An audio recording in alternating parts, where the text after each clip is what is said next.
Teatronas. Hello, everybody, and welcome to another CIRKULIACIJA' podcast. This year, we cannot do the physical festival since we need people to breathe the same air and to squeeze in and to communicate, but we trying to preserve the communication part and to get to know the people that should have come to Lithuania, to CIRKULIACIJA'. And it's like a talk after the show, but it's a talk before the show, 1 year before the show. So today we are speaking with CLAUDEL DOUCET from Canada. Hi, CLAUDEL. Hello, Mildas. It's the thing is that it's quite weird to talk to you like I don't know you since we already communicated a lot. Yeah. But yeah, how is the whole pandemic quarantine thing caught you? How are you? How much is cancelled? So we're 2 months in. I'm not sure when people are going to be listening to this, but I live in Montreal, and so essentially we started closing things 2 months ago here. I was supposed to go on tour at the beginning of the pandemic with Bronz, the show that was going to come to Kaunas, and I was supposed to direct a workshop in Kaunas and also direct another project at the National Circus School here in Montreal. So obviously all of that has been cancelled. I guess in Montreal right now, like the spring has just started a week ago, so the moods are a bit better, and like it's also like corresponding with like the flattening of the curve or whatever is finally happening here. So it's kind of like the moods are good right now. It was pretty, it was much more traumatic a few weeks ago or even like a week ago. So yeah, that's kind of where I am now. Like everyone, I think I'm a bit like, or I don't know if that's like everyone, probably not, but like I'm a bit like torn between reinventing myself or like thinking of the future and like just being really busy, like cooking pies and freezing in face of the the kind of like the disaster. So yeah. But how is it with in Canada for the circus artists, the whole I'm talking with a lot of artists right now, and different countries react very differently to the whole situation and the whole crisis, and some have put the culture field not as a priority. So Canada as the dreamland we hear about. How did it react? Is it okay to work in the cultural field in Canada at the time of pandemic? It's not. I mean, like there's always like a scale, so I cannot say that we're like doing terrible or doing great. Montreal, the city that I live in specifically, is really not doing that good with the infections and all that data, especially with the elderly center here. It's been a really massive problem, and we have an incredibly high like rate of transmission, even compared to like just the territories that are next to us, which really just kind of like exposed a certain system that we had in place that we know was shitty, but that we kind of like let it happen. It's just not functioning at all. So like the elderly centers are counting a lot of death. So we're not like the States, for sure. For us, we can compare ourselves with like the United States that are right next to us, where it's like such a devastation. And here it's like, it seems much better, but it's also like not that great if we compare to like just the provinces of Canada that are around us that are doing like so much better than Quebec. Regarding being an artist in the culture, I mean, again, like it depends always with who you compare yourself. Like we have a grant system here that allows artists to do some work all year round. It's not as generous as France. It's definitely better than the States. So right now, I guess, again, like Canada is like somewhere in between, the dreamland and the like more like catastrophe schema. So we have like an emergency like salary kind of thing that is offered to everyone. It's called PCU. So for a few months, everybody, any Canadian is allowed to just get this sort of like emergency money as a safety net, which, you know, for a lot of my artist friends, like pay raise, literally, when you realize that you're actually like living under what they consider the poverty level. Wow. Yet, although the like, there's been a lot of like announces that there will be a lot of like funding for the cultural programs that's going to be added and everything. We really don't have much details on like when it's going to start reopening, and it really doesn't seem like it's a priority for now. Everything has been canceled. All the, like here, the schools are canceled. They're not reopening before September. Like, we're basically at the level where this weekend we can start regathering up to 10 people outside, but not more than 3 families. Shops are supposed to open slowly with a lot of protection next week in Montreal, but that already feels like it's a huge step forward compared to where we were a week ago. Like, it's a bit like everybody's like already, because a lot of things are still closed, and there's like no talk about reopening venues or putting festivals back on or things like that whatsoever for like, it's not even like September or like anything like this. So a lot of people are really nervous here. A lot of the especially venues and things like that are really scared because there's no announce of like what the funding will be. So, I mean, we know that we're going to lose a lot of the cultural institutions here. It's kind of like completely? Yeah, probably. Because it's a complex network that sort of like blends, you know, it's Canada. It's like, it really blends sort of like public funding and private, you know, we're really like between Europe and the States, if you want, you know, like, so it's not completely private, but it's not completely public funded. So everything that's like, you know, especially in the smaller towns outside of Montreal, where you have like a cafe that presents like the music shows, or like this, like this is kind of, it's a private, like they don't receive subsidies from the government. So if they cannot go across the pandemic, like they will close, and then suddenly this town doesn't have like a venue where bands can come and play, for example, and things like that. So that's a reality. And also the bigger players, like, I mean, I don't know if you've heard, but like, you know, like here, one of the thing that's really big in the news is that like Circus is like going down. And there's a lot of, and there's a lot of like conversation about if the government should fund them to save them, or who will fund them, you know, is it going to be like private investors or whatever? But it's like, so like the landscape is changing quite rapidly, and it's really hard to know how much and what, like, it's hard to really trace a line of like what is like the most pessimistic scenario and what is actually realistic and what is optimistic, and what we can do is hard to evaluate if you don't really understand what is actually going on. So I know that like I'm not gonna lie, I'm on the board of En Piste, like, which is the Circus, the Canadian Circus association, I guess. I think they have a better translation for their name. I just don't know in French. And so I'm aware of the state of the circus scene, because we have like surveys that ask questions and stuff like that. And it's like, it's really bad. It's not like, we're not going to lie. Like, there's a lot of people that are considering changing job. There's a lot of companies that are not going to make it through.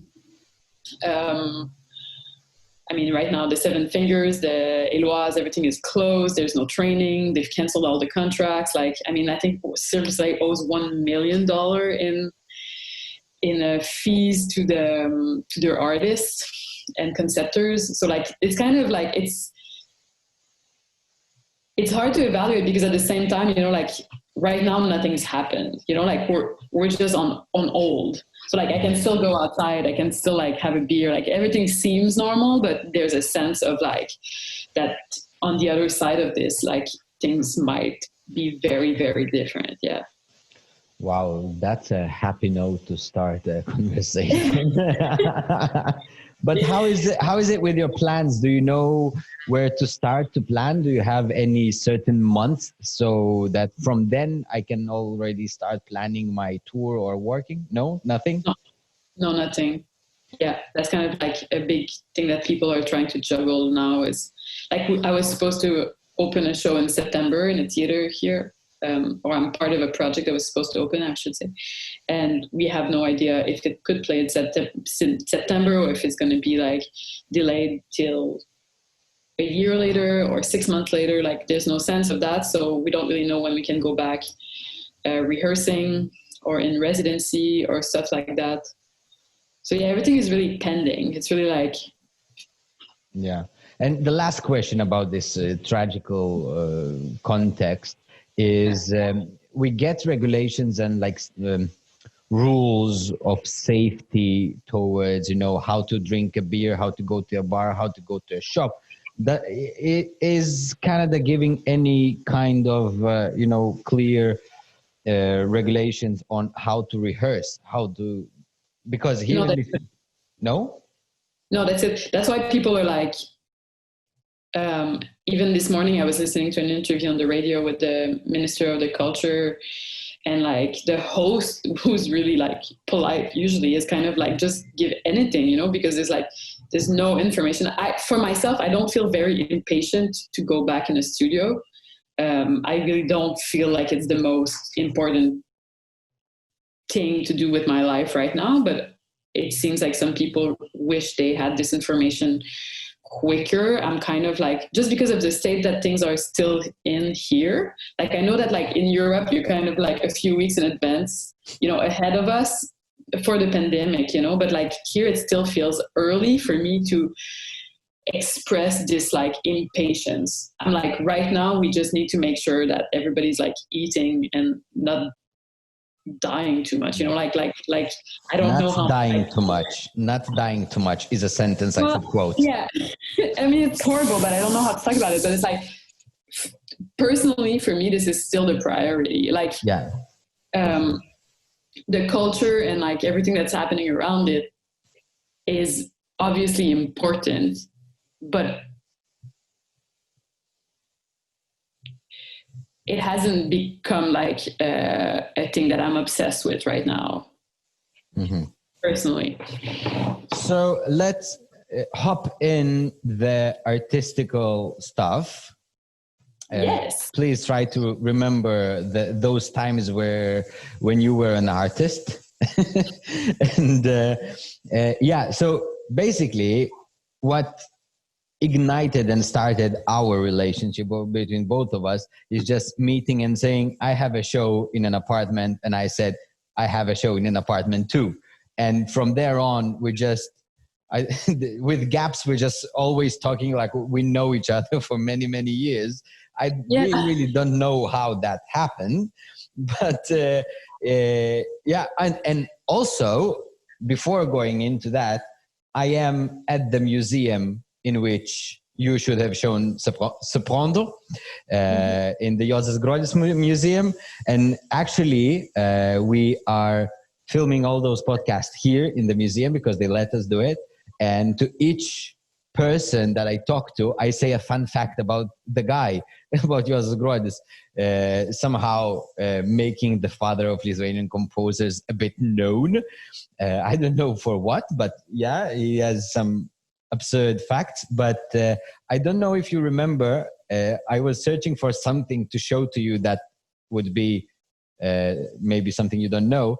But in that room, there is his wife. Yeah, I don't know if you heard about his wife, who devoted her life to actually the garden and to him, just to write about him. But she has these she made wonderful figures from candy paper. Did you see that? Do you remember that? I don't remember that. Now Maybe we have to explain come to people that down. listen to the podcast that I came to Kaunas to do location scouting a few months ago. So I have been in Kaunas, and we met, and I came to this house, and I went to Viljampoli and all that stuff. So this venue was approved, and we will talk about your first impressions and second impressions and third impressions and traumatic impressions about Viljampoli. But let's start with the easy part about September. How did you, because before that you worked with a bigger company with, let's say, normal shows. How did you decide that I want to make a show in an apartment and it's going to be about that? Yeah. Well, I am sitting right now in the apartment where September was created. Ooh. If you're in the museum. Well, yeah, I guess to give a bit of background history, because I think in the case of September, it's quite meaningful. So I graduated the National Circus School 16 years ago, and I was an aerialist and a contortionist. And at that time here in Quebec, we had this big booming of the Quebec circus scene. So the Seven Fingers were just skyrocketing their progression to fame and growth and stuff. And Cirque du Soleil was also becoming from big to enormous. And so I kind of I was an aerialist, I was a contortionist, and I definitely was caught in that wave. So I worked for those big companies, doing what those companies were doing in this, beginning of the 2000s. So touring internationally and doing 10 shows a week and basically proposing shows, especially where a performer like me, who was an aerialist and a contortionist, was invited to play a lot of I guess we can call them problematic female characters. And so that happened for a while. And then I decided to create a company. And I also did other projects always in the meantime with smaller things. But that was, I did that. I did German cabaret. And then eventually I just couldn't take it anymore. This sort of these portrayals of especially femininity and this type of shows that were really entertainment shows, which I think are fine. It's fine that they're around, but it was just they were overwhelmingly overrepresented in my own life. And so I went away from that, and I created a company in Belgium that was called Le Poivre Rose. And eventually I came back to Montreal and I started directing. Because I wanted to put my ideas forwards, or I wanted to be able to do put things that I thought was meaningful and important on stages. And quickly, it was kind of the overwhelming feeling of doing 10 shows a week was quickly transferred to the overwhelming weight of putting on a production when you're a director and you can't really afford to have a big team around you, and the stress of understanding that everybody's relying on you in a studio, and especially the type of things that we do here in Montreal. It's big cast, big teams, and I was just I loved a lot of those experiences, but it was just I was really longing for a different type of conversation, a different type of process. And I just wanted to be able to bring sort of a point of view that I have on also the acrobatic act, because when you're an acrobat, you don't watch circus from afar. You're what you see is the feet of your partners, you're really very, very close. And this is the essence of what I like. And I wanted to dive into this, and I wanted to have a process where I could have time to talk with my co-creators and just kind of dive into a level of intimacy and that was not based around production and speed and this kind of all those values that basically, if you want to go political, comes with the, capitalism and stuff like that, how you're going to make every hour count because it's money and blah, blah, blah, blah, blah. And I was just for once, I want to do something really different.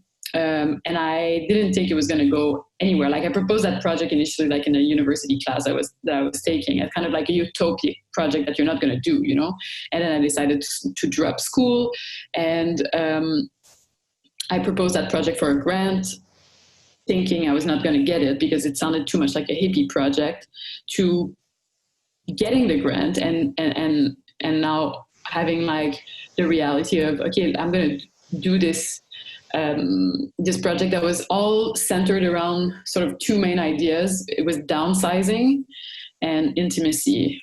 And from those ideas, I was like, how do I reach like total intimacy and total like true downsizing was like the key for the process, you know, like if the team was intimacy, then the process was downsizing. And I was like, if I could just like do this project with like a few people in my house, we decide when we do the rehearsal time, and then the experience of the audience would also be kind of altered by these choices, right? Like to have people come and sit in your living room, like they don't listen the same way that they listen when they go in a prestigious theater or like in a circus tent that's built in a field. Like all that shapes the experience of the audience, and so that's how we came to do Sopran with Cooper Lee Smith and Félix Antoine Boutin, who are like the co-creators of this project. And yeah, we made a little apartment show, and then the next thing we know, which is like the big paradox, is like it is probably the project that I did that has like the most success, and so like it kind of like snowballed into like growth again, you know. And then it was like, it was like a bit of a question that I was asking myself a lot when it came to time to like, okay, now we need to build a company to support the touring of Sopran, and now I need to have a tax number, and now I need to like so you are again delved into the system again. Yeah, which is like it's fine, you know. It's like a fine balance of like how much do we want to share those ideas, do we need to grow in order to like disseminate this type of discourse, but at the same time stay true to the values that were behind it. Like it's a bit of a, yeah. I like how, let's say, those, you know, identifying problems and stuff that make you as an artist and a person unhappy. And then, you know, basically, because the stereotype of innovation is growth, like make it better, bigger, stronger, faster. And how you really found innovation in making it smaller and and interestingly, you know, getting back on the hamster wheel. But yeah, how is this, let's say, innovative, let's see, view towards the field? How, did it affect the sole fact that the show is changing or redefining circus, you know, because especially when you live in a context of seven figures in Cirque du Soleil in Canada and Toho and la, you know, doing circus small, intimate, and not, let's say, spectacular, amazing spectacle, but as an experience.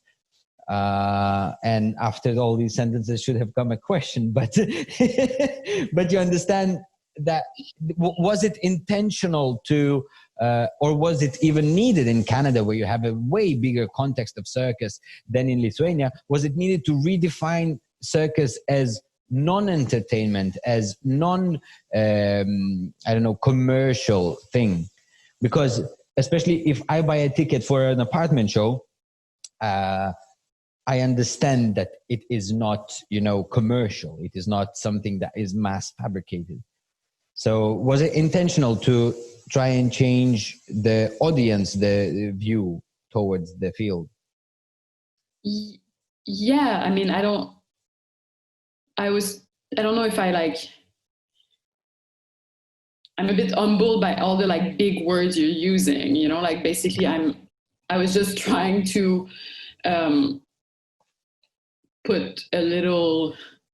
do one step in a direction that I thought was pertinent and meaningful to me. And like, it felt like a big finger, to put it like that, to some ways of doing that are, you know, dominant in the context of the Montreal circus scene, mainly because it is impossible to make financially viable, like, because we cannot really pay for the show. Like, it's impossible to make money with Surprendre because there's so few audience members that are invited. So in that sense, like, I knew that I was like really doing something silly for the context here, like something that people, or like the mainstream sort of like current here was really not looking at. Mm-hmm. But a big surprise for me was how, I guess, people around me, or like the context in Montreal, must have been thinking about the same type of issues, because the response was quick and immediate, and like even from big structures, like it's kind of like we even myself, I had like taken for granted that like the big institutions, they wanted to make money and they had all those values, but behind those things are like, these things are like ghosts, there's nothing there. It's like there's people that are running those things, and those people were obviously thinking about the same type of issue that I was thinking about, of like trying to make performances that are like sustainable from like environmentally, and like the whole idea of like making like sort of like shifting how we do things, and not necessarily putting the like financial gain forward. But then again, what I find interesting is that in the end, if you look at the system of programming and touring, basically, usually it's a festival buys a show. So mm-hmm. you don't have to really consider the ticket sale if you want to tour around. But correct me if I'm wrong, yeah? But what I know from my personal experience is that people really eager when they find that it is so exclusive that it's not so easy to get in. So they want you to perform more and more and more. They want this mass production thingy, but nowadays I know that there's a lot of talking about tiring of artists. As you said, 10 shows per week. And if you do, flying trapeze, can you actually do flying trapeze super tired and not sleep, if you haven't got enough sleep and eat and blah, blah, blah. And I find that, how do you, let's say, put it on the balance, I want to meet, or do you want to meet the expectations, that they want to see more shows of yours, and then this primary urge to keep the value of chill. I want to do circus, but I don't want to push myself so hard. I don't want to be bigger is better. Yeah. It is something that we are confronted with now, and that we try to balance, because it happened, like the situation happened, and at the same time I was happy it happened, because it opened a conversation, and I could have that conversation with various like festivals and theaters and institutions where they thought, great, there's only like, so we have this riddle of how are we going to make this possible, especially from the like financial point of view.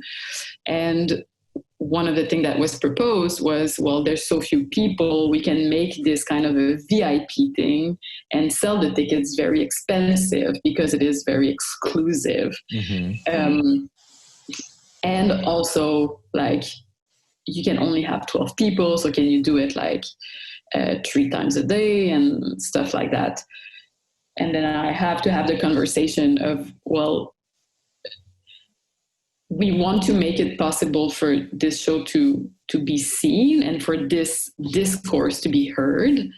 So we want to make, like, we're open to kind of like have a conversation on how we can make this happen, like how we can help you to make this possible for your festival to host us.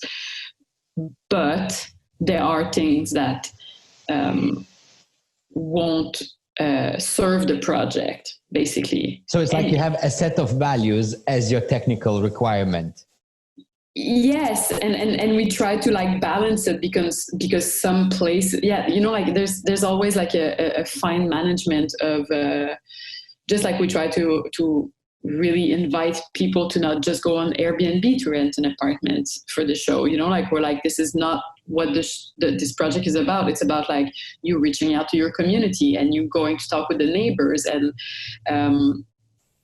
at the same time, like sometimes people will just kind of like be stuck in a situation, and we try to make the best out of things. Like if we go play in this like tiny island festival in Spain, and like it's a community festival and it only lasts like 3 days, and they want us to do 3 double shows, like am I going to be like, no, this doesn't correspond to our value, like I'm kind of like, okay, like maybe we can find some sort of solutions, like I'm trying to maneuver this process and finding the line. And what I think is interesting is that like it really opens the conversations with the programmers and also with like my team and with myself, and like it's sort of like we're on gruge sur l'os. We're like biting on that bone, like we're like trying to figure it out, which is an interesting thing. It's not just kind of like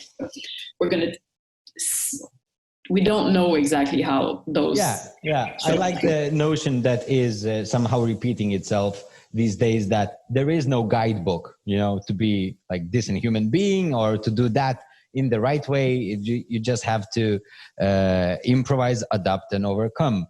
And I'm just super happy that in our case, both of us, we could work something, out of this. And I do understand like completely, actually both of the sides. Me as a festival director, I want many people to see that, but then I understand that I really like those people. I don't want them to die or to show their product, let's say, tired. Yeah.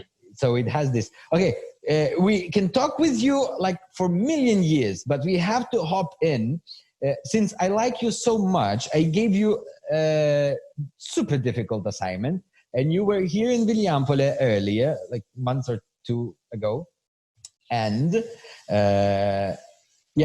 each year, for those of the people that don't know, each year we do this artistic neighbor project in which we invite a director from abroad to work with local artists, and the final thing that they show from that workshop is shown to people that can watch it only from the balconies, which is absolutely redefined now to show stuff from the balconies. Now it's like, okay, we did it before it was cool, like in the most horrible way possible.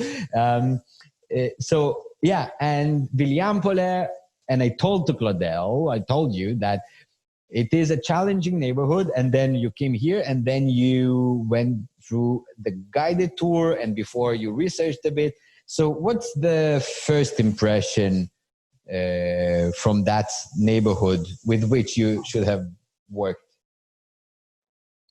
And with I will work. You will work. Yes. I'm not firing you. Yes, you will work. I'm just from Montreal. Well, I mean, I guess I cannot. The context of how I first walked through Vilijampolė was while learning about a specific part of the history of this land, of this territory. So to explain a bit, you took me there on, I think it was in February, on a like rainy, gray, cold day with historian that walked us through the neighborhood and explained to us a lot of the history of Vilijampolė around the time that it was the Jewish ghetto, and what happened there, which is I still have no word to really to talk about this, you know, like it is extremely heavy. And I think as I'm preparing the project that I'm going to be putting on for this June and hopefully next June, you know, one of the only thing that I feel like I know and I can grasp is this feeling of perplexity. Is this, like, I keep taking notes and it's always like question marks and question marks and question marks of like, how do we approach something like this? How do we approach like for people that don't have the history in mind, Viampoli had a Jewish ghetto, and they were in the show 30,000 people of that community were killed in this space. So it is like the feeling of perplexity and the feeling of the immense grief that should be happening collectively around this territory, and that is, it feels like it's not really happening now, or it's kind of like it's hard to understand if it is or if it's not. I mean, it's definitely not very visible if it's happening. Like as we were talking a bunch with you, there's not much, you know, large monuments or things like that we could see, pay tributes to this history. So my first walk through Viampoli was definitely it was rough. It was definitely rough. And just learning like facts by facts with this great historian, like just like being there, like learning about a fact and literally being like in front of the house and being like on this place. And I guess there's a sense of like, maybe also because I come from, sorry, I'm having a Zoom trouble. Why? Being from North America, like, we're definitely very efficient at kind of like cleaning a space after there was trauma there, like, and then putting maybe like a clean monument, and it really like brings you it creates a lot of distance with the reality of the facts that were happening there, where like it feels like in Viampoli it's still there, like the houses are still there. Like you really feel like you're walking on the same ground, like it has not, you know, been paved or anything. So it really like it's very, very, like the presence is very strong, and it is not like labeled, you know, like it's not a site where you kind of like, you are now entering this, and now it's kind of like it's really present in people's everyday life. And I think that was a very strong feeling for me first walking through there, and then with you guys people, and like learning about it and more, and just kind of like, I've been literally like asking myself the question for the last few months of like, how do I approach? And I also knew that going there, that you had like the festival sort of like had this angle that you were interested in the commemoration of this history. But yeah, it's just kind of like a big how. But I think that this is, it's a very rich place to be, and I wonder if that's kind of the place where we should stay. It's like this state of perplexity, and this kind of I don't know if we want to grasp it and solve this grief, right? Like You can't solve grief. But that's it. So like we stay in this kind of like. Yeah, but I think what you mentioned, and it is important to also note that there is a huge neglection of all that part of history. So we don't have, you know, even not even as monuments, the grief is. Nobody let that out, you know, and since the percentage of the community that was eliminated is so big that, and we talked about recently about the Jewish graveyards, which are really, really not taken care of. And it is really, in contrast of the almost manic Lithuanian tradition of taking care of graves, because all the Christian graves are neat with grass and clean and candle, and it's like there's a whole cult towards death here in Lithuania. And then you see the Jewish cemeteries like gone, and actually there's not much people left to take care of that, and it's not like Auschwitz or Treblinka where you can stand in space and it's left like it is and you can feel it. It's like people are living on history not knowing the history, because I told you I lived in that neighborhood for 3 years up until Kaunas Biennial one artistical piece. I didn't know anything that happened there, so you just live in a poor neighborhood. You don't know the ground you're walking on, where, of such tragic history and events and blah, blah, blah. And I think, of course, art is not there to solve. It's maybe to share stories. It's to even mention, stuff. And I know that it always sounds, and I am the bad friend of yours that says, oh, look, there's like national complex and challenge and neglection of a subject of massive terror trauma, and you're from Canada, come on, do something, and it's I know it sometimes sounds like that, but actually it's like I really think that you are a best person to work together with, people, just to learn to approach. Just, you don't have to solve it. It's not like art will solve and clean the world. It's like, how do we even talk? How do we mention it to people? And we talked a lot about, with other artists, why do I want to do circus, a circus festival on a land that is traumatic? The circus has the stereotype of festivity, of entertainment, and then, I want to show other kind of shows, other kind of artists, and just other kind of approach. And we talked with some artists that they gave away the notion of, if you do a circus trick, even if you're provoking audience, but you do a salto mortale, somehow they cannot be really angry on you because of the provocative content, since you do something amazing.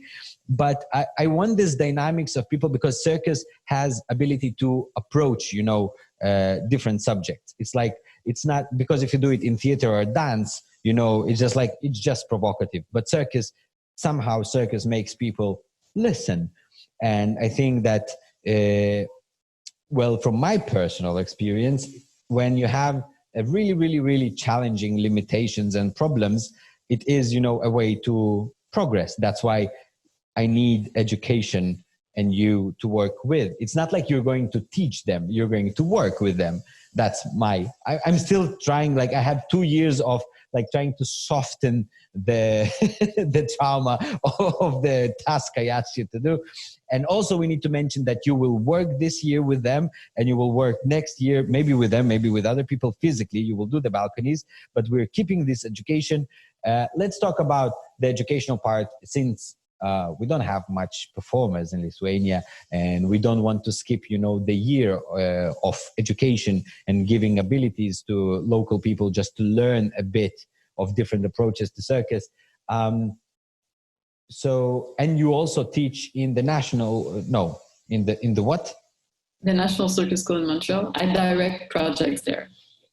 Yeah, so it's also a part of the program, no? And and we don't have, that's the main problem. We talked with someone, I don't remember with who, that we don't have a youth circus in Lithuania. So after each festival, when I see a child with shiny eyes who wants to do circus, I have nowhere to direct him. But in my plans is to solve it in a really near future, which is good. And we don't have, a lot of circus shows to just learn the thing. So let's say, how do you what's your opinion on circus education? That's it. Like how to teach people to use circus as a tool to approach subjects, not necessarily as difficult as Vilijampolė, you know, but how do you teach? Because I understand you can teach to do a salto, to do you know, something on a rope. Sorry, but how do you teach approaching subject? Because if you direct shows, you know, how do you transform a subject into a circus trick or vice versa? Mm-hmm.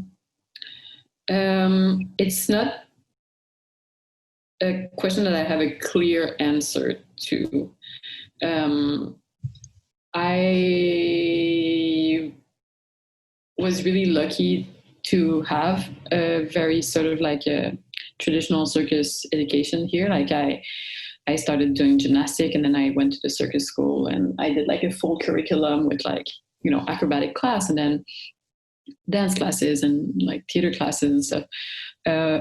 And I guess what I learned from that is like a sort of like, I always say that I am from the culture of contemporary circus and that I now do interdisciplinary work.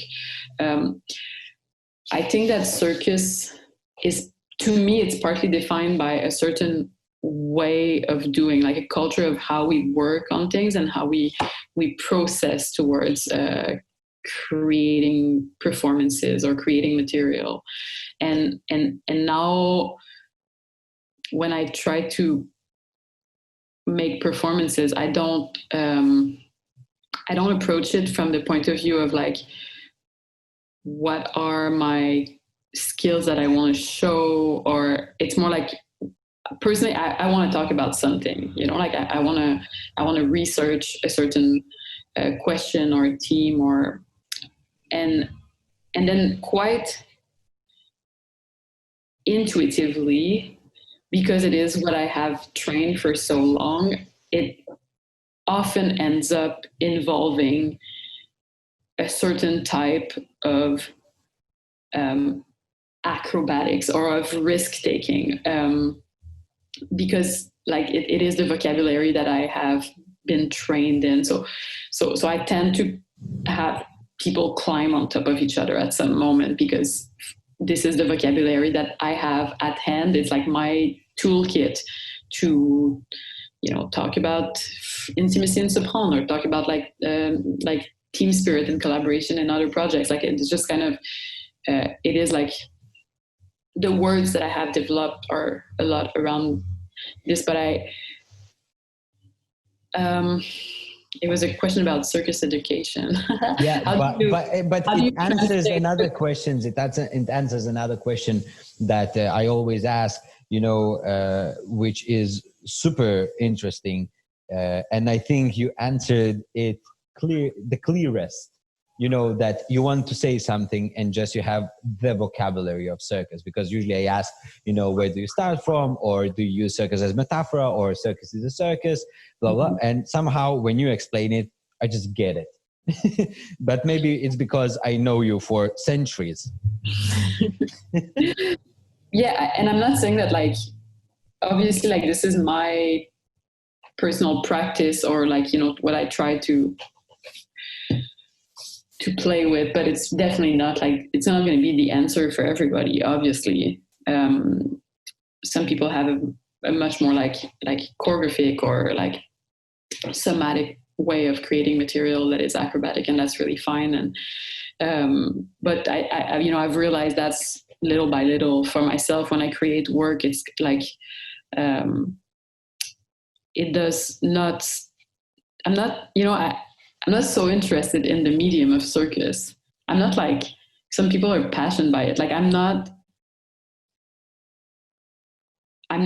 into circus.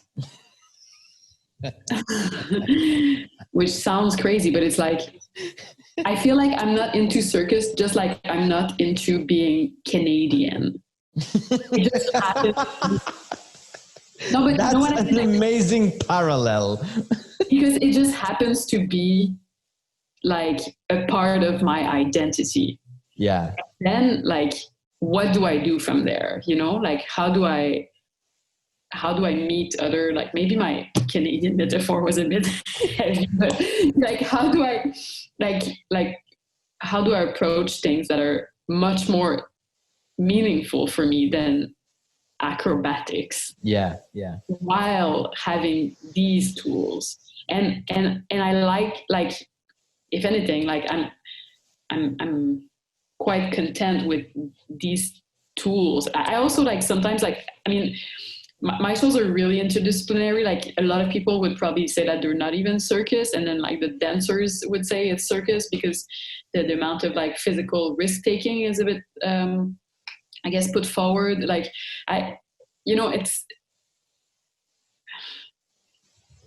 Yeah. But do you own to someone to be labeled under one discipline? I think your approach is that you have the vocabulary of that and that and that, and even being an actor, if you just jump in the middle of saying text, does that make you not theatrical drama actor?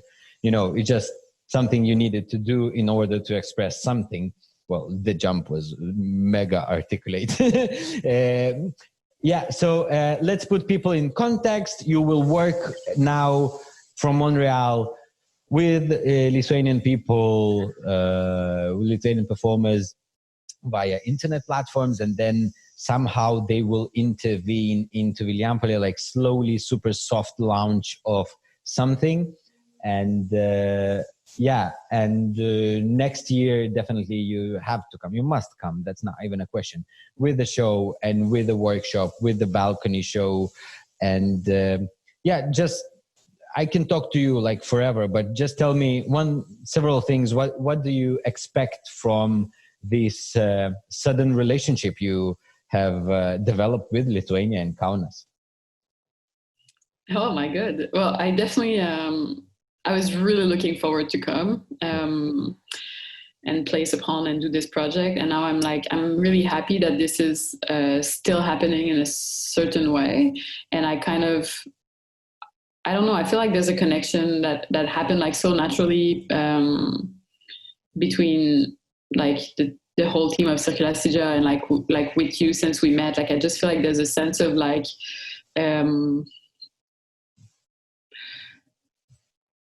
I guess, I don't know, like I connect with and that's probably just like your team or yourself, but I feel like I connect with the sense of kind of like, let's do shit that's very like prominent, like there's just kind of like, and let's not do bullshit, like. that might be our slogan. Let's do shit, let's not do bullshit.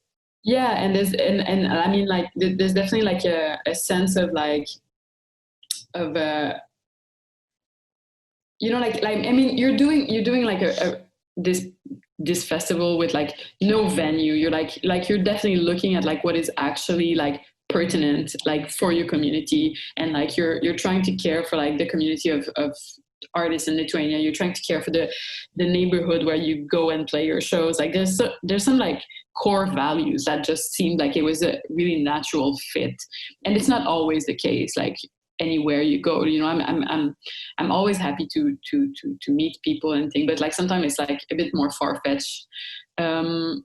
And even like in my own community here in Montreal, like sometimes it feels more complicated. And I guess when we met and I went to visit and everything, it was kind of like, okay, I get it. Like I get we're here. There's a sense of really like here and now, like let's take what we have at hands, and maybe it's not much, but we'll do something and we'll make it meaningful. And we're not gonna like just go for what's easy or what's glamorous or what will make people like us.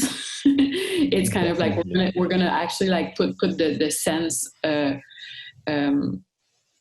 forward, and I connect with that in the sense of like I really care for the audiences that I go and meet, and I really care for the participants that I work with and stuff like that. And it was just like, I was like, yeah, like we care, here we care. Yeah, so super cool to have you, and I wish you best of luck. It won't be easy to work with via internet and to work with people, but somehow, let's make it meaningful. Let's do shit. Yeah, let's do shit with like the really easy sandwich of like things that you've put in my hand of doing something. If there is a person in the world that can actually manage to do that, it's you, CLAUDEL. Complicated issue, but I'll try my best. And I'm just like, I think again, like like I really, I cannot really understand why you would come and pick me from the other side of the planet to talk about. It's not your job to understand that. It's my job. I know. I trust you, but I feel like I need to say it again. And and if anything, I feel like the only thing I can bring is my very sort of like named perplexity. Yeah.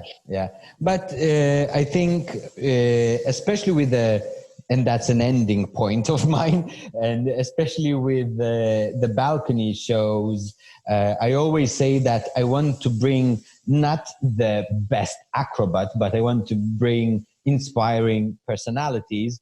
And I know you will say no, but you are one of those. You are an inspiring personality. So for this talk, thank you very much, CLAUDEL.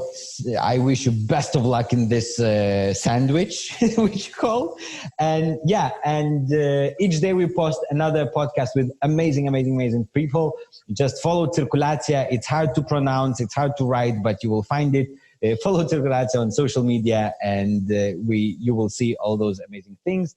If you are passing by Vilijampolė, you might as well see the result of CLAUDEL's workshop. So that's it, CLAUDEL. I'm saying you goodbye. Bye-bye. Merci. Bye-bye. Teatronas, Tronas.